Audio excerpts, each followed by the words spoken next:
सालाना छड़ी मुबारक की यात्रा का पहला जत्था भदरवा से रवाना हुआ। हिमाचल प्रदेश के जिला भारमौर में वाक़ई मणिमहेश के लिए पैदल जत्था रवाना हुआ है। भदरवा के लक्ष्मी नारायण मंदिर से जत्था रवाना हुआ। इस जत्थे में चिनाब वादी के मुख्तलिफ इलाकों से ताल्लुक रखने वाले यात्री शामिल हैं।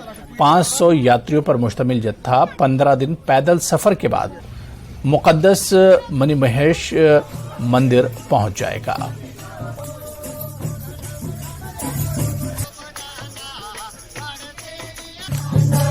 अब तीसरे साल जाते हैं हम, तो जाना ही है, तीसरे साल जाना ही है।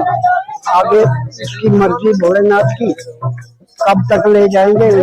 15 यात्रा कर गए, 16 मेरी यात्रा जो चल रही है, चल रहे कठिन है।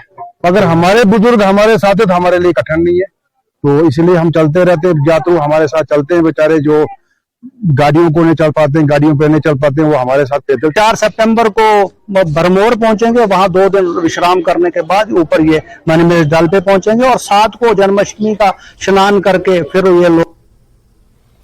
महकमे पुलिस की जानिब से समाजी और फलाही खिदमात का सिलसिला जारी है। एसएसपी डोडा, एसडीपीओ गंदोह और इनकी टीम ने धर की देहात का दौरा करते हुए तलबा में तालीमी अशिया तकसीम की।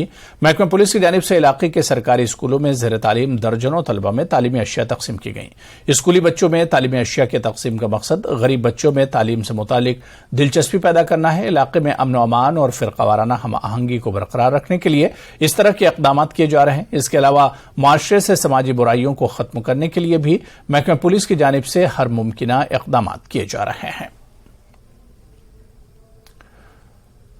तो चलिए, इस बुलेटिन में भी फिलहाल इतना ही। नमस्कार।